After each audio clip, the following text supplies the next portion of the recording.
Well, the Metropolitan Museum of Art in New York City started an online petition last month asking for $4 billion in coronavirus relief for America's cultural institutions like Broadway and nonprofit museums. The Met has an endowment of $3.6 billion alone. Well, the effort has a champion and powerful Democratic Congressman, Jerry Nadler. I think we do have to give money to private cultural institutions, and I'm not concerned, frankly, about borrowing money by the trillions. Well, tonight, House Speaker Nancy Pelosi says any delay in new spending will devastate real Americans. Let's discuss that with Minority Leader, Republican Congressman from California, Kevin McCarthy. Good to have you back, sir. Thanks for having me on again.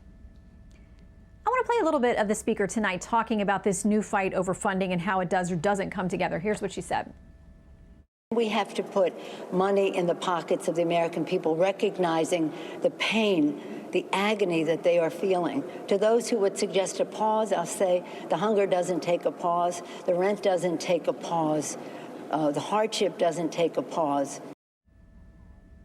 Okay, so Democrats are playing hardball. They've got a wish list, and they say if you don't put this together, come together with them at the table, real Americans are going to suffer. And you know that's how they're going to campaign on this if you guys don't step up. So how do the negotiations go from here? Well, no one's invited to the table, not even the Democratic members. This is a Pelosi-led pipe dream written in private. They even want to change the process how you vote for it by proxy. You know, they're trying to make a pandemic political. And the one thing we have found is we have passed $3 trillion already.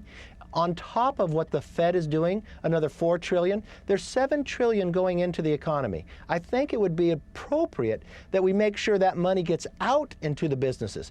Every time we move to pass a bill, Nancy Pelosi has held it up. And every time she held it up, more people were laid off. And now she wants to write a bill privately, not allow Congress back into the Capitol. You go to Starbucks and get a tea. You go over to the Senate and see them working, but not the Capitol, not the House. Why? Because Nancy wants to write this in private and try to put it on the floor and change 200 years of history on how people vote for the bill, just so she could have 200 votes in her pocket by a proxy and pass something that never had one hearing, never had any input, and has no accountability.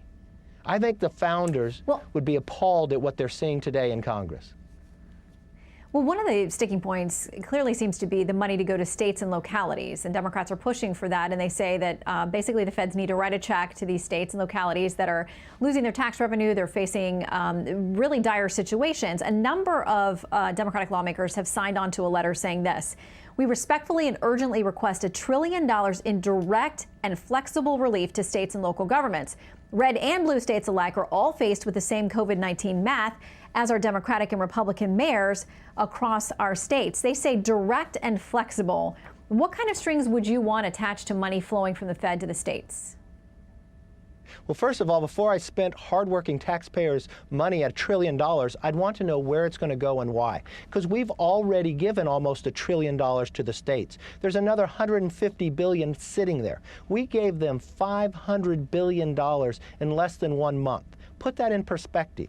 We spend roughly $600 billion in an entire year when it comes to Medicare. So I know there are a lot of states. If you look at Illinois, they have a credit rating that's similar to Indonesia.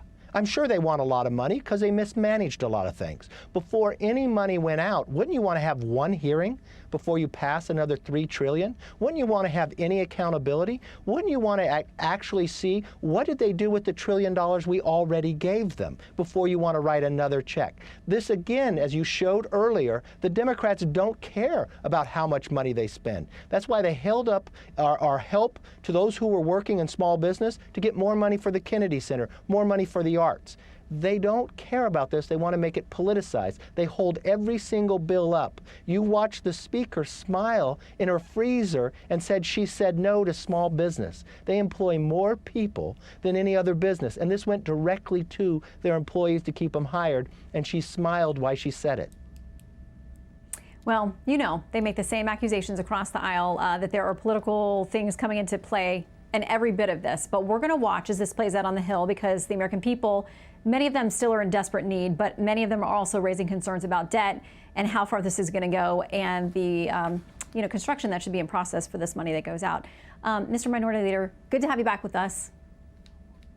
Thank you very much. And they were serious about this bill, they would have had a hearing, and they would have showed their own members, and they would have asked us to participate with them. But they've asked nobody but Pelosi's kitchen table to write it in private.